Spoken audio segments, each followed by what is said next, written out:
नमस्कार दर्शक बंधु मु प्रदीप आपण मानक स्वागत करुच्ची आजिर आउ एक नुआ भिडियो तो सुभद्रा योजनार जो विभिन्न प्रकार प्रॉब्लम थिला जहाँकि विशेषकर जो केवाईसी पेंडिंग बा केवाईसी समय आपण मानकर जदि जो माने हिताधिकारी रही कौन हिताधिकारी हाथर फिंगरप्रिंट हो बा आई स्कानर जदि सेमानकर प्रॉब्लम रोची ताहले सेमानक पई वर्तमान जहाँकि बहुत बड़ अपडेट आसी विशेषकर जो सीएससी भाई माने रही सीएससी रे जो माने आवेदन करुँच से जदि यही काम करुँच ताहले समस्त हिताधिकारी केवाईसी कंप्लीट होगा सहित एप्लिकेशन जहाँकि सक्सेसफुल हो पार या छड़ा जो भी हिताधिकारी मानकर पूर्वर एप्लिकेशन सक्सेस होना बा जो माने नुआ करी आवेदन करने जाउछंती सेमानक पई एही जो आपटी आछि जहाद्वारा कि सुभद्रा योजना समस्ते आवेदन करें एवं आवेदन कलापर तांकर केवाईसी आउ पेंडिंग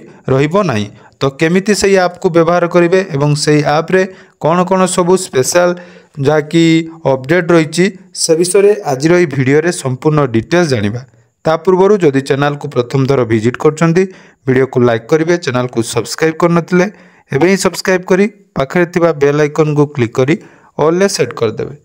तो देखो सुभद्रा योजना आसवा पर जो मानकर आवेदन समय जहाँकि केवाईसी ऑप्शन वर्तमान जहाँकि आसी जाइए तेणु पूर्व जो मैंने आवेदन करते बिना केवाईसी से पेंडिंग शो करथिला। तो ऑलरेडी से केमिति पेंडिंग क्लियर करेंगे तो ताकू आखि आगे रखी सुभद्रा योजनार गोटे नुआ जहाँकि आपटी लॉन्च होती तो से आप रे जो मैंने आवेदन करेंगे जो मानकर फिंगरप्रिंट बा आई स्कान ठीक भाव में हो पार ना से जदि आप माध्यम आवेदन करेंगे जहाँकि तांकर ओटीपी एवं फेस ऑथेंटिकेशन ले आवेदन हो जो केवाईसी पेंडिंग आउ रहिबो नाही।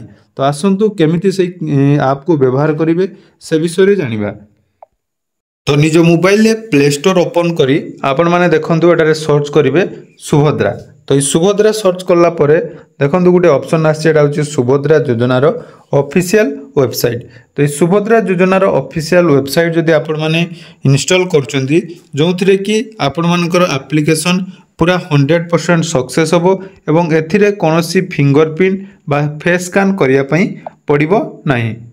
तो एप्लिकेशन ओपन कला परे आपण मानक सामने रे जाकि एमिति इंटरफेस टे रहिबो एवं एही एप्लिकेशन केमिति आपण माने व्यवहार करिवे से विषय मध्य जानंतु।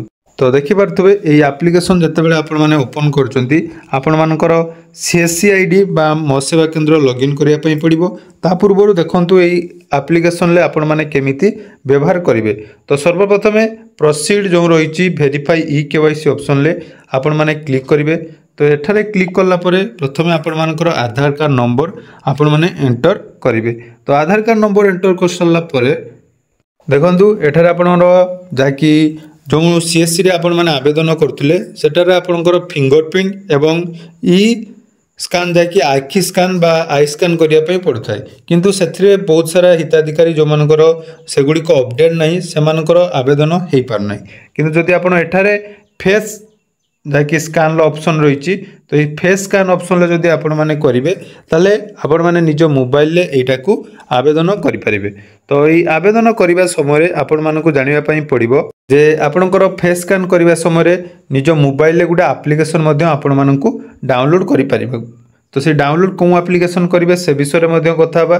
फेस स्कान जदि आपण माने कहउचंती ताले ई केवाईसी आपण मानकर शीघ्र जाकि सक्सेस हे जिवो एवं जो मानकर पेंडिंग रहउतला से पेंडिंग रो जाकि असुविधा वर्तमान आउ हबो नाही।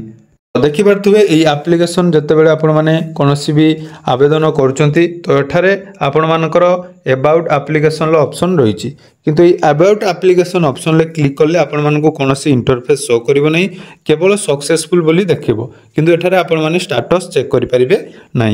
एबे आसंतु आमे से ऐप को डाउनलोड करी लॉगिन करी देखिबा एथिरे लॉगिन हला परे केमिति आपण माने आवेदन करिवे। तो एथिरे जो फेस स्कान करिवार ऑप्शन अछि तापाई आपण मानकु मोबाइल ले जाकि गोटे एप्लिकेशन डाउनलोड करिया पई पड़िबो जाकि आधार फेस आरडी। तो ये आधार फेस आरडी आपण माने जदि डाउनलोड करिवे तापरे जाई आपण मानकर जाकि एमिति आपणकर देखंतु जहाँकि जोड़ा आम कहलु फेस ऑथेंटिकेशन यही आपंकर फेस ऑथेंटिकेशन करें। तो जो मैंने यही आप को आवेदन करने चाहते सर्वप्रथम निज मोबाइल यही आधार फेस जहाँकि रही आरडी यही एप्लिकेशन को डाउनलोड करने पड़ो।